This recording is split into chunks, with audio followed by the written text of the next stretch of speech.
Tēnā koutou katoa, nā mihi nui ki a koutou katoa. Nisa bula, talofa lava, and welcome. Welcome everybody to the CID talk on research, ethical research and evaluation. You've probably seen me before at other talks, but this time I'm actually going to be hosting and giving it. So I've got dual role today. So my name is Philippa Smales. I'm the Business Development and Member Engagement Manager here at the Council for International Development, and welcome everybody to this talk today. So why am I talking about ethical research and evaluation? Well, really, there's a lot of reasons, but primary one will probably be because before I came over to New Zealand to work for CID, I was working with the Australian Council for International Development, otherwise known as ACFID, and I spent 5 years managing the Research for Development Impact Network, otherwise known as the RDI Network.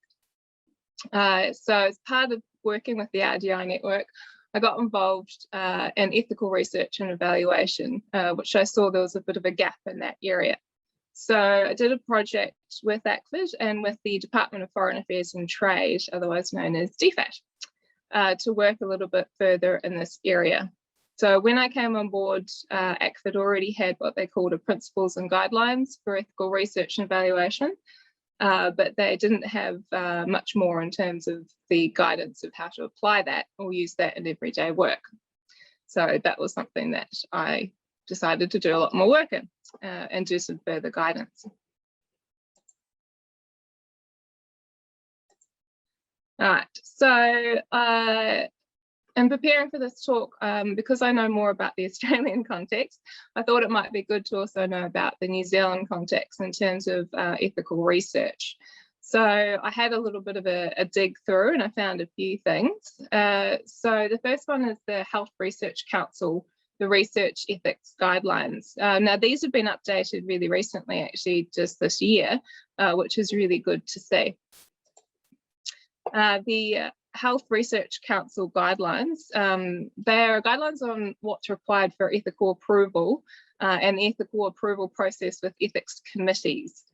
So it's really focused on, the approval processes for research involving animals or human participants, animal or human materials, personal information, and anything involving clinical trials and things like that.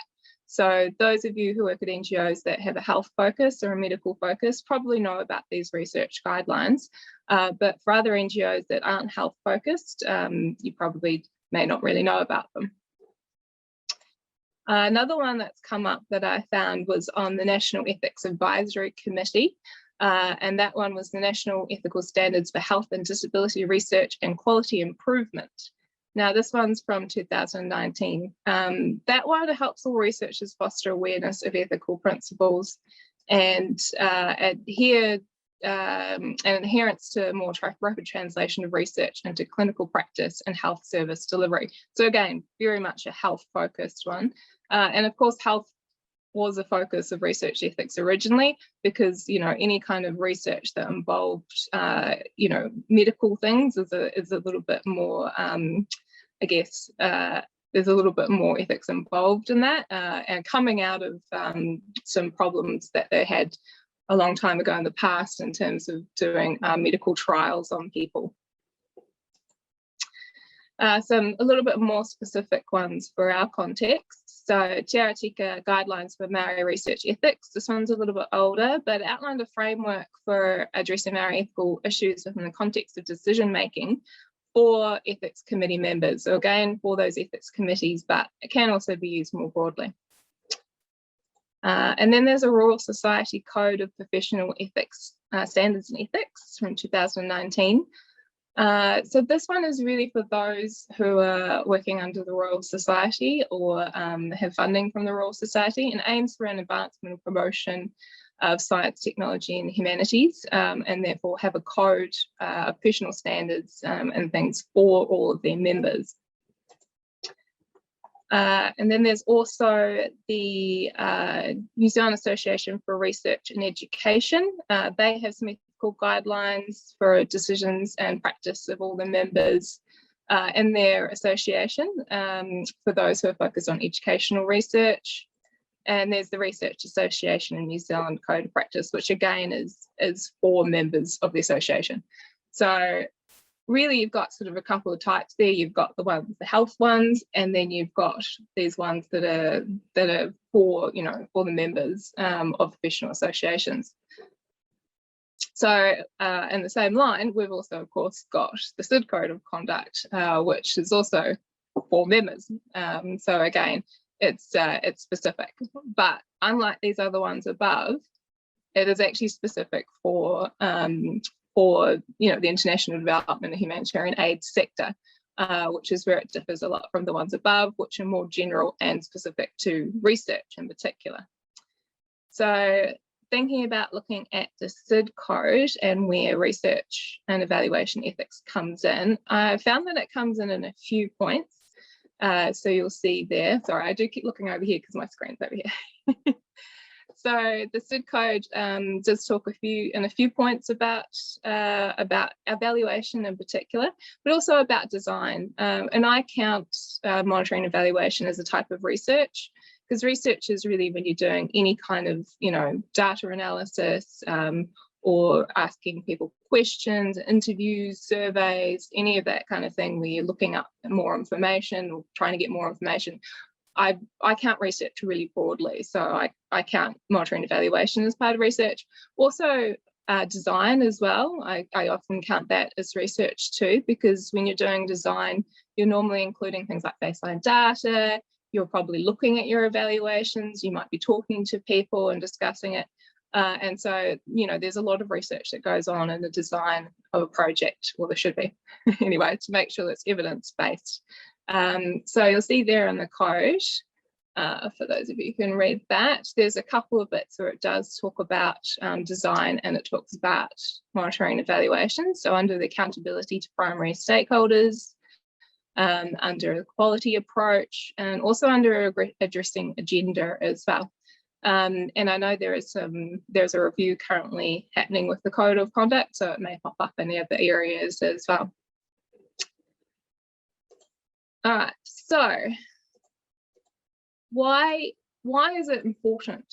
I mean, this might seem obvious to a lot of people, I guess, but other people may not really think much about ethical research and evaluation. I'm going to give you two examples. So in my work previously, these examples actually came up. I used to do workshops on ethical research and evaluation with NGOs in Australia, and these are examples that actually, they're real examples that I've heard that came up in some of these workshops, and we worked through these examples. The first one is that there was an NGO that had a domestic violence program in country, and as part of a project evaluation, like it was really a successful project, and as part of that evaluation, they did a success story. So the survival of a person who went through domestic violence was highlighted as part of the program evaluation, and it ended up in a small text in a report. So the success story identified her by the first name only, and the village that she now resides in. The problem was that a friend of the woman's ex-husband saw the report and shared it with him. He tracked her down and assaulted her. So this was a consequence of being in the report and of that research that was done, or the monitoring and evaluation that was done. And it's a really sad story. The second example that I like to talk about is an example where they went into a village to do some research as part of gathering some data to do a new project in a new area. They went into the village, and they knew the people in the village spoke a different language from the main language of that country. And they did take in with them consent forms. Now, they did also take in with them a local researcher, which of course would always help. The local people didn't understand the language and the consent forms, and they sort of got the local person to translate it for them. But then they realised they wanted people to sign consent forms because that was part of their procedure, right? But the people you know, they didn't know how to sign, they didn't understand quite what they were signing, there was some communication issues. What they ended up doing is taking photos of people with the consent form. So they, you know, the people held up the little consent form and they had a photo taken, which, you know, there's some issues with that, and some of the people didn't want their photos taken, and so therefore they didn't get their consent, and so therefore they were missed out in the information gathering. Anyway, so a few things there that that, you know, were thought through in advance, and that maybe if they had been thought through a little bit further, might not have been a problem. So, you know, when we think about ethical principles to inform the design and the conduct of research, you really want to think about, you know, what are all the things that we need to consider before we do the research? What are the problems that might come up? Ethical guidelines and principles are not about a list of do's and don'ts. Ethical considerations will vary depending on the research methodology, depending on the context, depending on, you know, where it is and who you're doing it with, what you're trying to get out of, you know, what you're trying to get out of the research. And so, as I said there, ethical codes cannot actually deal with the grey areas of field research. You can't just fill out a form and you know, and that's going to be it. So as you can see in the diagram there, there's a lot of things that go into that ethical decision making. You've got ethical frameworks, you've got your own moral frameworks, you've got your professional guidelines, your CID code, you've got legal regulations of the country in which you're working in or of New Zealand. And these all go into how you make a decision in advance or even on the spot. So now I want to move on and introduce you to some of the principles. So in working with ACFID and the Department of Foreign Affairs and Trade in Australia, we looked at we developed these 4 principles, and these 4 principles are really sort of a guidance for, you know, for thinking about what you might have to worry about when you're doing any kind of research. And this is specifically for research with human participants and specifically in humanitarian aid and international development situations. So really relevant for our sector. So there's 4, as you can see there, trying to really simplify it down. Respect for human beings, beneficence, research merit, integrity, and justice. So respect is an overarching consideration. It represents recognition of each human being's intrinsic value, and you should always start from that point.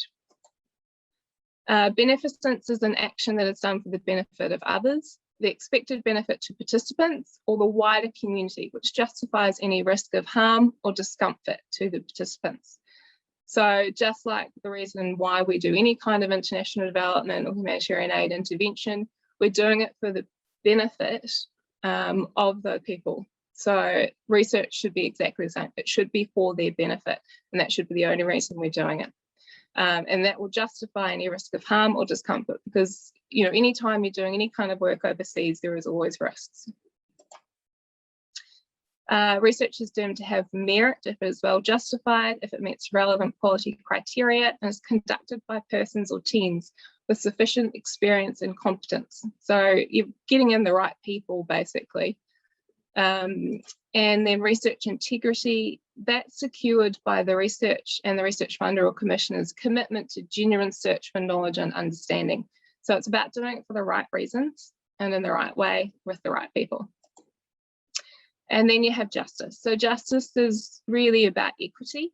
It's about a fair process. So that could be a fair process in terms of how you recruit anybody that you that participates in the research, anyone you interview or survey, that there's no unfair burden of participation on particular groups. So thinking that through, you know, like for women examples, for example, you know, is there a burden on them because, you know, they've got to get someone to look after their kids while they do an interview with you?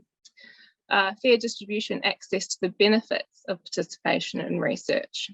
So, you know, of course, that links up with beneficence as well. So, I mean, none of these principles stand alone. They all have to work together and all have to be thought about together. Okay, so unpacking those a little bit more. So under principle 1, it's really about free, prior and informed consent. And most of you know about consent in terms of, research and evaluation. It's about them being able to participate with full knowledge of the research and their involvement in it. The decision is conveyed with the most contextual, cultural and age appropriate way. And also being really clear that consent can be withdrawn at any time. The second one there is about cultural competence. So B under principle 1. Those doing the research or evaluation are well informed. They're capable and confident of ensuring the research environment is safe, secure and culturally appropriate. So where possible, the research policies and the guidelines of the country in which the research is conducted are adhered to. So not just the guidelines or policies of New Zealand, but any policies and guidelines of the country in which you're going into. Privacy and confidentiality. So the rights and dignity of the research participants are always respected, and that includes making sure there's a lot of privacy and confidentiality in that information. And that could be during and after the research takes place, and any use of the research down the track as well. Data management or the management of that information that you get during the research is key to ensuring that information remains confidential and, if required, anonymous. So the difference there, confidential is that it's only the researchers that know who answered the questions, for example, and anonymous is that even the researcher doesn't know who answered the questions. So there's no link between the answers and the participant. Under principle 2. So the first one is about benefits to participants. So research should involve some expected benefit for the participants, and that should be clearly communicated well in advance. Now, a lot of people have find this one a little bit tricky. They're like, oh, well, do you have to pay them, or something like that? And I mean, that is context specific. It's always context specific, and we can talk more about that in questions if you like. But there's a few sort of benefits that I talk about. So the first one is about new skills. So the research participants can develop new skills in research through their involvement, specifically if it's participatory action research, which is a really great way of finding out information. And it could provide new opportunities for training and professional development. Improved program delivery, that's always a great benefit. So the research participation allows development programs to best meet the needs of the individual, the community, or the society as a whole. Enhanced knowledge, so individuals and communities can gain new knowledge based on the research and its outcomes. So that knowledge could assist their own advocacy, their self-determination, and how they do things in that country. And I think that's really important, always making sure you're disseminating that information back to the community. And then, of course, there could be individual gains. So the participants have an opportunity to voice their concerns, articulate problems to an independent observer without fear. And sometimes that can be a great form of counselling, but it has to be done very carefully, of course, in the context. Management of risks. So risks posed by the research must be identified early, and they must be managed through effective planning and design, especially at the moment with COVID. You really have to think about the risks of any research that's done at the moment. It's really important to scope local support mechanisms, and that should be done well in advance again. So that, of course, depends on the context. If you're talking about domestic violence, then you might want to scope support mechanisms in terms of local counselling or places that people can go if they need to leave their home. In terms of COVID, you might need to make sure that people are aware of, the fact that you've had a vaccine or the researchers had a vaccine, or that, this is the local medical place where you can get a test if you're concerned, all these sorts of things. And that all should be known well in advance. And then, of course, you'd monitor any potential consequences or risks during and after as well, because there can still be consequences well after research collection has occurred. And then protection from harm. So the research should pose no harm to research participants or the researchers themselves. You also have to think about the researchers themselves, and that should be during and after the research takes place, especially if your researchers are local researchers and they're embedded in the community. What could be the consequences of the research that they've carried out in their community? All right, principle 3, research merit and integrity. So this is about how the research is designed. It's about the methodology, it's about planning it, and it's about who does it. And so participatory approaches, I think, are really important, ensuring diverse range of research participants in different stages of the research. So that's B under principle 3. You need to really make sure there's a diverse range of participants and that they're actively involved as appropriate in the different stages of the research cycle. So using that participatory action approach if you can. And that should be included in the design and planning, not just the implementation. Maintaining integrity. So for those working in international development and humanitarian aid, we need to uphold and protect the integrity of the research. So that includes managing potential or perceived biases and also responding to any complaints. So having that complaint mechanism already prepared and in place. And so there is complaints, they know who to go to, and that's already set up and really clear. Okay, justice. So inclusion and considerations for vulnerable groups. So inclusion, consideration, representation of perspectives and voices from vulnerable people is really crucial, particularly in international development research. I mean, we know 15% of people have a disability, and that can be much higher in some countries, particularly where, where the economies are quite low. So we need to make sure that we're getting, that any research is involving the most vulnerable, and making sure that we are designing things that will assist the most vulnerable. So, but of course, involving those vulnerable groups can require additional ethical considerations, because vulnerability, it adds a more of a complex set of power relations. I mean, there's always going to be power relations anyway, but when you have vulnerable people, it becomes more complex, and you need to be more aware of those power relationships. And you need to be aware of those power relations through all stages of that research cycle. So not just in the design implementation, but also in how you're putting that information out there.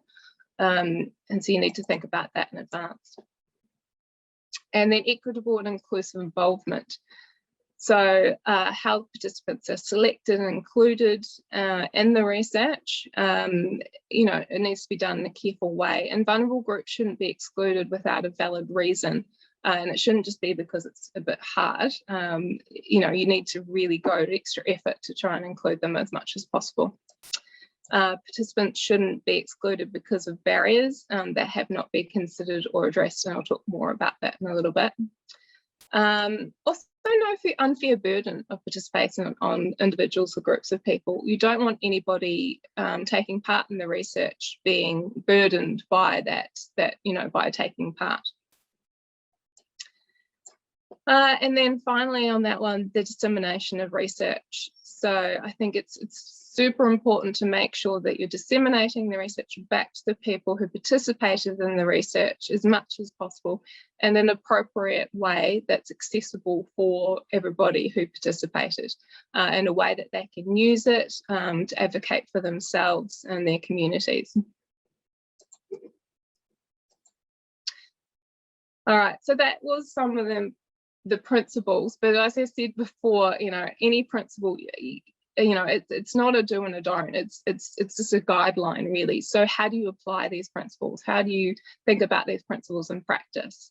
And that's where I like to talk about the importance of ethical inquiry. So those of you who've heard me talk about this before, I talk a lot about a culture of ethical inquiry within NGOs, within the staff, within the consultants and the other people, the local researchers that you use to do research and evaluation.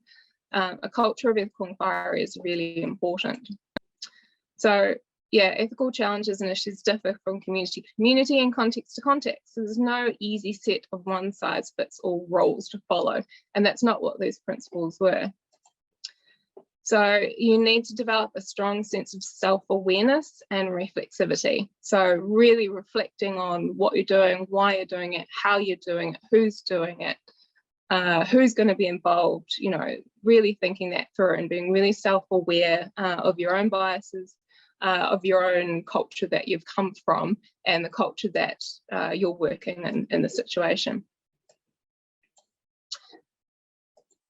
So I think there's really 4 key things to flourishing of an ethical approach within an organisation. So, you know, there's that connectedness and a sense of mutuality. And that's gained through having, you know, your vision, your mission, you know, your logo, the things you stand behind, which make you a team. And then the trust and respect. Ethical issues and challenges can be tricky. They can be challenging. They can, you know, affect your reputation. So really having that trust and respect within the team, so that you know your consultants will come to you, so that you know your local researchers can bring up any issues. You know, that trust and respect is really important. The freedom to challenge others, that is really important, and you know, really fostering that freedom to challenge others, so that when issues come up, people do feel like they can talk about them. And a commitment to challenge the politics of official knowledge. So what I mean by official knowledge is really a lot of organisations internally may already have policies and procedures, or they may just have ways of doing things. And it needs to be clear that just because that's how things have been done in the past doesn't mean you have to strictly adhere to that, that you can challenge that and say, oh, hey, I don't know if this is a good way to do it. Have we thought about this and this? And, you know, can we talk about that? So, I mean, really having that open, trustful, respectful, you know, relationship in your teams or your staff or even your wider teams and local partners, I think is really important for making sure that you can have these conversations. I'll just check how I'm going for time. Ooh, I'm going over, sorry. So building a culture of ethical inquiry. So a culture of ethical inquiry means that you have to follow 2 guiding questions at all times. I mean, these are quite broad questions, but what does ethical practice look like in this specific international development context? That should be the first thing in your mind. What would it look like? The second one is, what steps do I need to take to ensure the research and evaluation work is done ethically?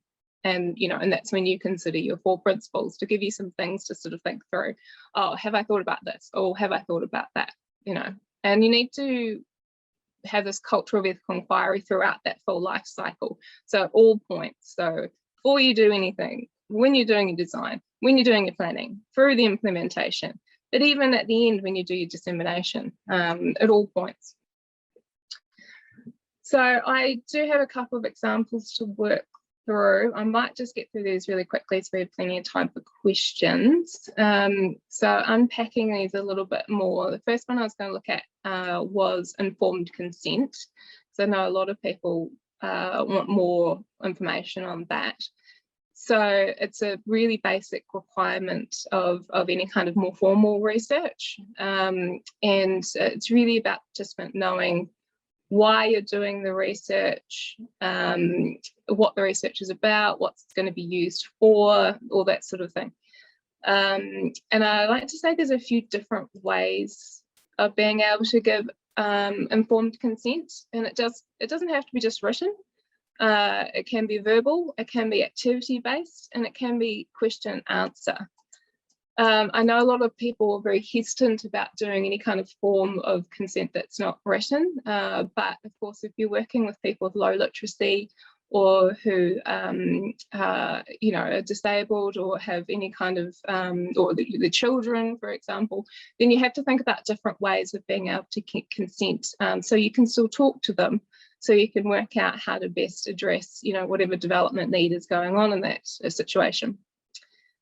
So activity-based is really about them indicating through gestures or signs, or by pointing to a smiley face or a sad face, for example, that kind of activity-based consent, which can be used in particular contexts. And I think really the main thing is that, you know, they're able to express back to you in their own words what their rights are, and what the research is about. So if you say, you know, you give your spiel and then you say to them, what do you understand this research is, you know, what do you think this research is for? And see if they can repeat that to you.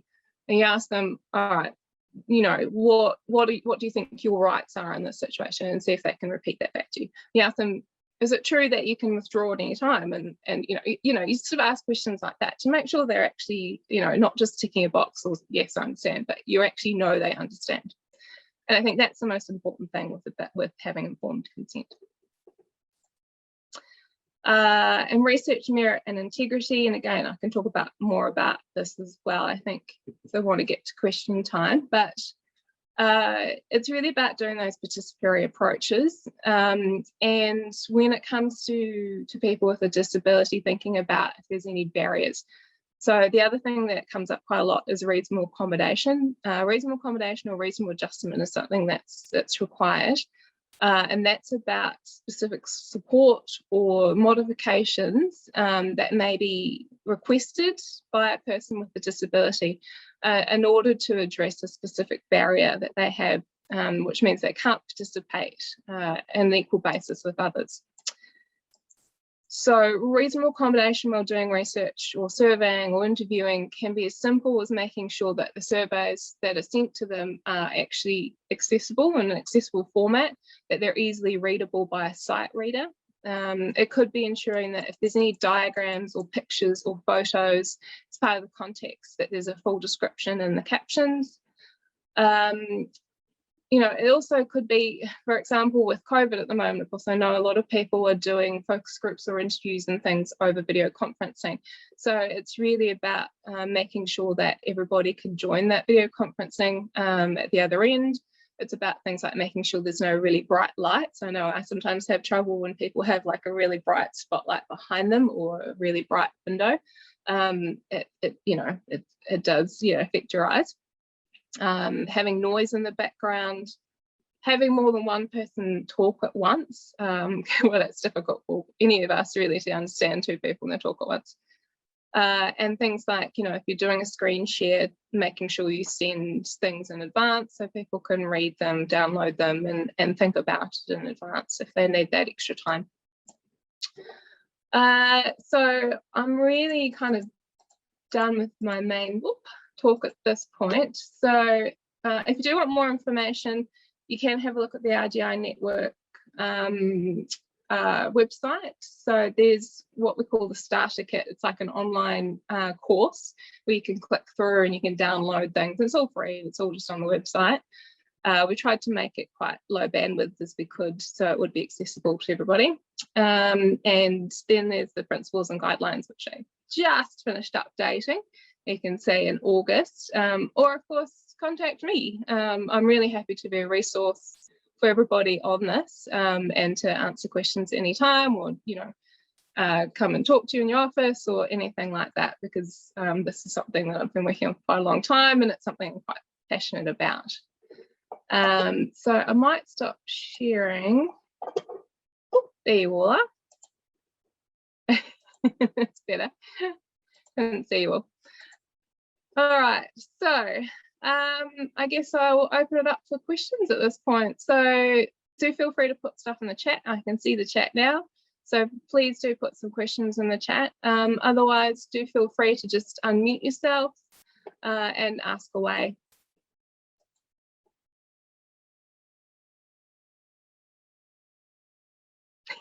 Don't be shy. All right, I'll ask a first question, Philippa. Excellent speech, and yeah, we're lucky to have you in New Zealand. So this is just such a great resource for us.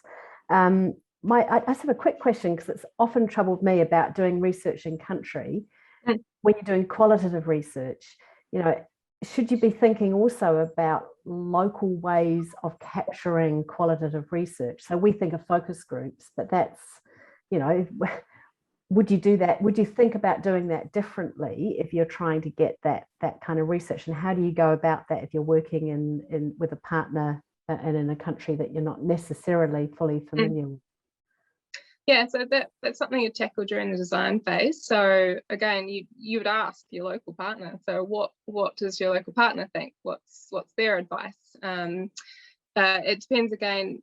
you know, if you're talking about working with children, then you might talk to, you know, the local minister for children, or if you're working with disabled people, we might talk to local disability-based organisations. You know, I mean, there's lots of different ways of asking questions, and it doesn't have to be always one-on-one. You know, the community might feel more comfortable if you do small group discussions. I know that's more popular in some countries, although, you know, then there's issues of confidentiality involved. So yeah, it's asking the question and thinking it through in advance, and just talking it through with your local partner, really.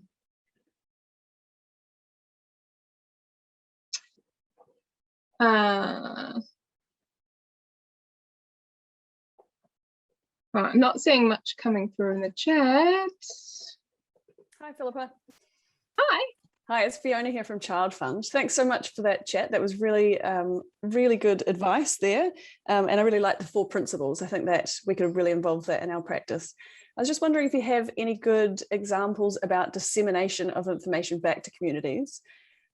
Just sort of like good practice about getting that information back to the people who are interested or who have participated, without sort of burdening our researchers in country and the communities again by making them sort of gather again, particularly in COVID times. Obviously, sort of producing a report for them probably isn't, you know, the right approach. Yeah. So yeah, any examples? Yeah, I'm thinking back to when I did literacy surveying in Madang. What the local researchers did after we had processed and, you know, had the information, is they actually went and did a community meeting, like a town hall meeting, community meeting, and they had this, you know, not a whiteboard, but they had the big piece of paper, you know, the big butcher's paper, and they had pre-prepared it, and they had written, you know, the information in the local language, and, you know, and kind of flipped through it and talked through as part of the meeting. Of course, that might be a little more tricky in COVID times. But when I worked in Thailand with the migrant domestic workers, what we did to get information out is we actually used local radio, because most people had access to local radio, and especially in COVID times, I reckon that's probably the best way to get information out, is just to have a little slot, you know, in the radio, and, you know, try and pull out all the stuff that's really interesting for them, and, you know, how they might use that information, depending on what it is, of course, and you know, have that chance to talk that through on the radio. I mean, there's probably other ways as well to do it, but that's off the top of my mind, if that's helpful. Nice, thank you. And also, sorry for blinding everyone with my light. I can see exactly what you mean there. I'll get to my video. Yeah. All right, I've got a question from Tony White. Tony, do you want to speak to it, or are you happy with me to read it out? Yeah, I can talk to it. Thanks for a great presentation. I was just wondering, when you have written consent, it kind of, if you're challenged, it verifies that you actually did get consent. And so I was wondering how you navigate this with other forms of consent where you might not have that validation to go back and have the evidence base that you did get consent. Yeah, it is a tricky thing. So I mean, some organizations, they just, you know, people make a cross, you know, at the bottom of the piece of paper. They might record them saying that they consent to the procedure, that, you know, we record them, just their voice or video. Yeah, there's a lot of different ways of doing it. You can often get the what do you call it, statutory declaration sort of thing from the local researcher, you know, declaring that, you know, that they did go through the full procedure, and they sign off. I mean, it's a matter of a trust situation with that as well. It depends on the context and what's appropriate. I know it's getting consent and proving consent is always a really tricky thing, and I talk a lot with people at universities on that, because universities can be quite strict and a little bit you know, formal about what their requirements are. Yeah.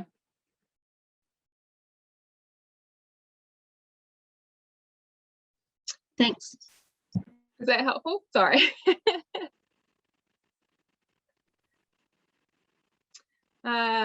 Phil from Caritas, do you want to speak to your question or you want me to read it out? Oh, hi, Philippa. Yeah, sure, I can speak to that. Yeah, just we're at this phase at the moment.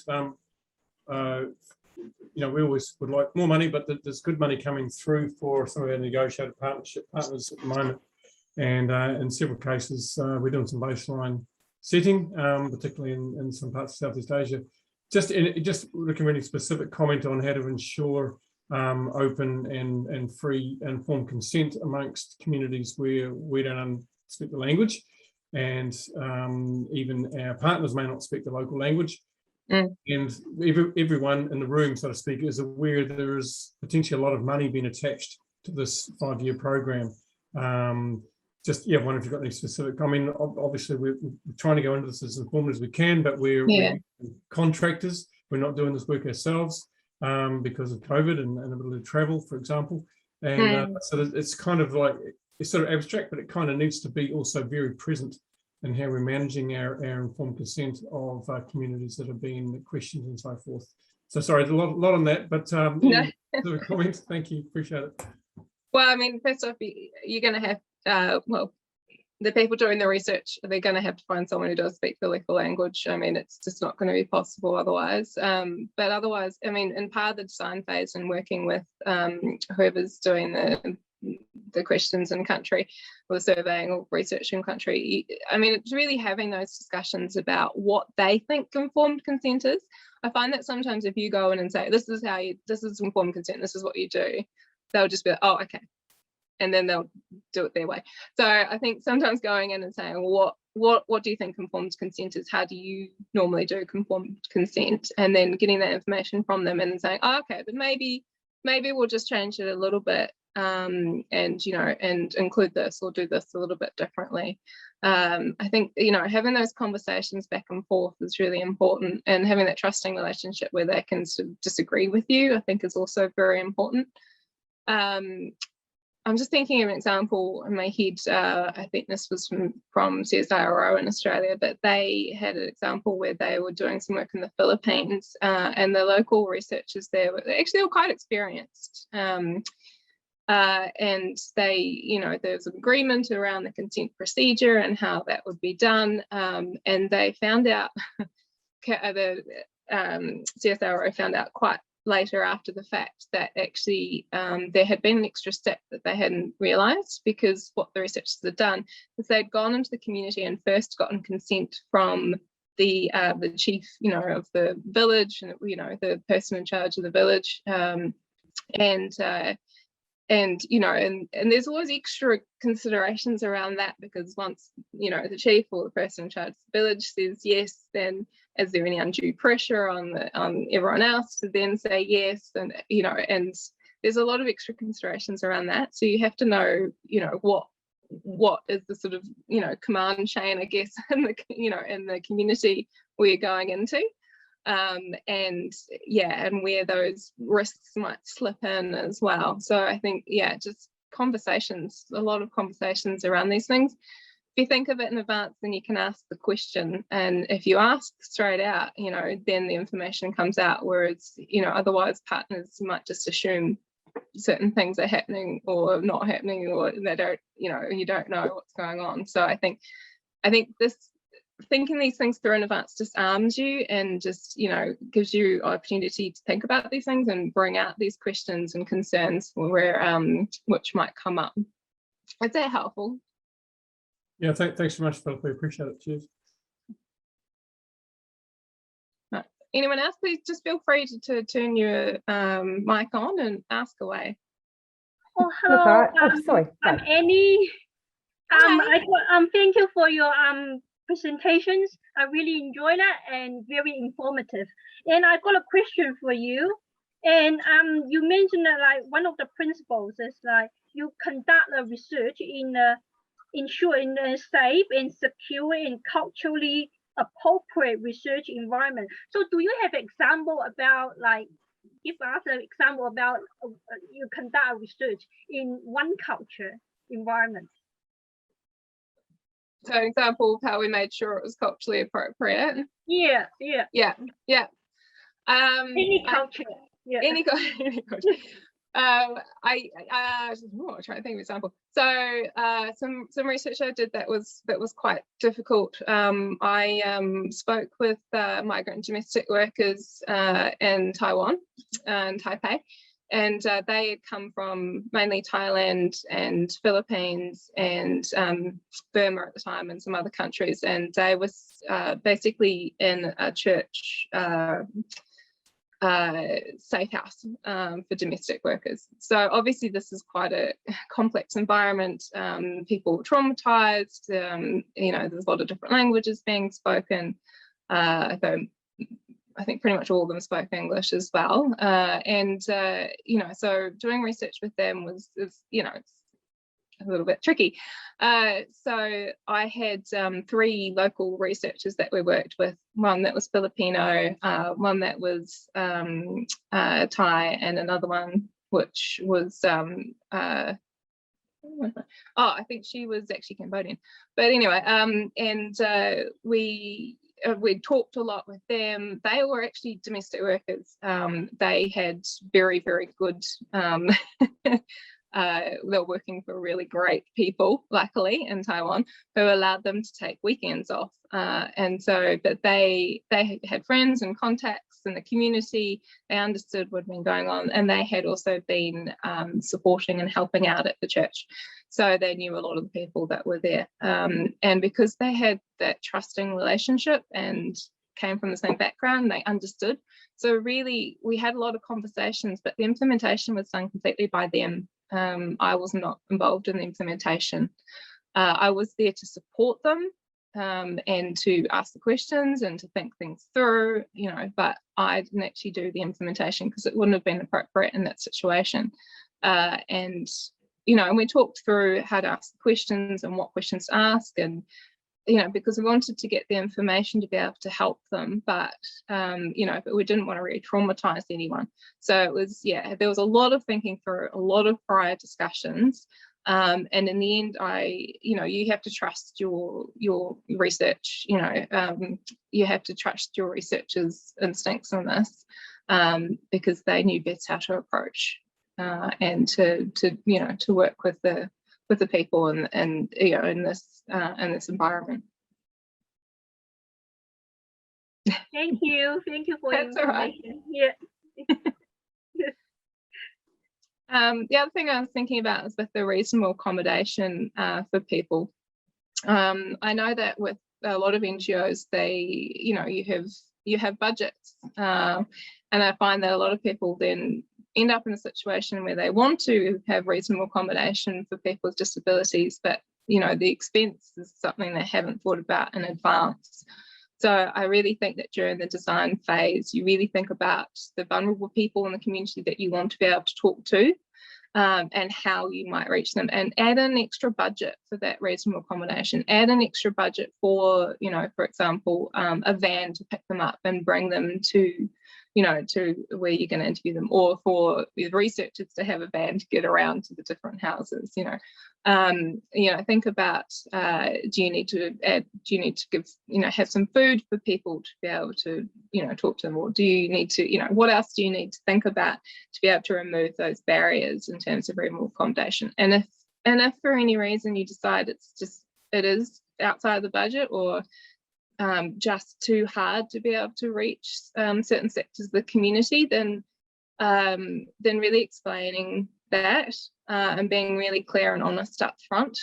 And sometimes, you know, you might ask, well, look, this is why we're having difficulty, you know, how would you like us to help you, or, you know, and having those conversations around it as well, which again can be uncomfortable.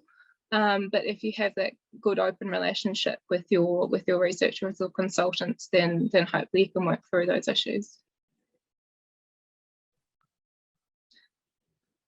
We've still got a few minutes before. Are we having a 1 o'clock announcement? Anyway, well, we finish by 1 o'clock either way. Yeah, feel free to just ask away.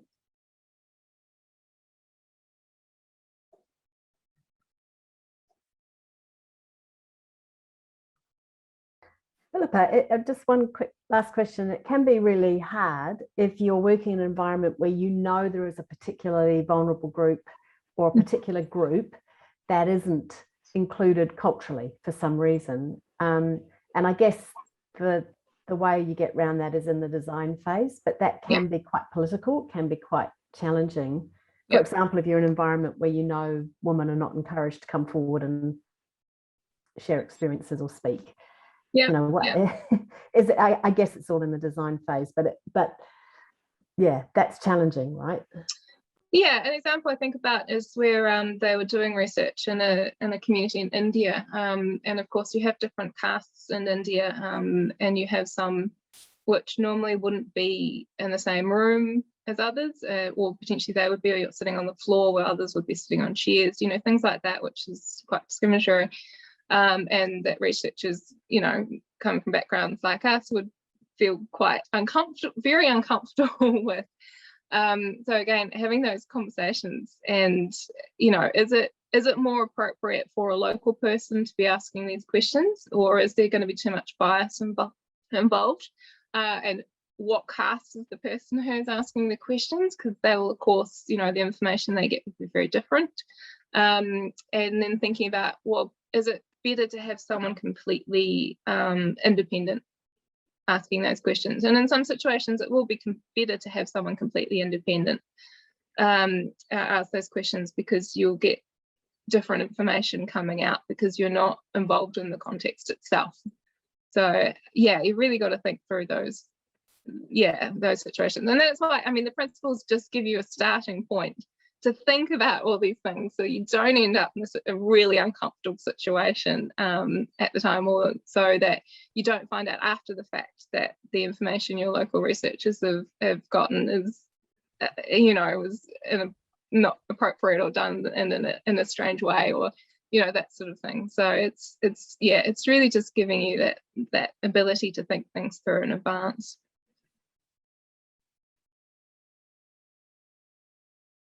Anyone else?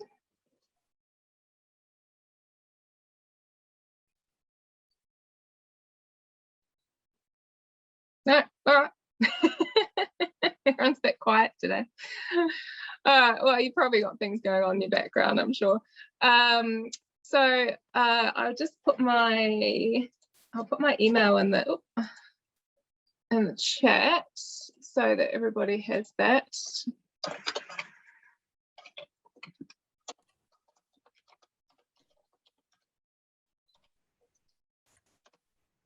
All right, so that's my email address. It's business@cid.org.nz.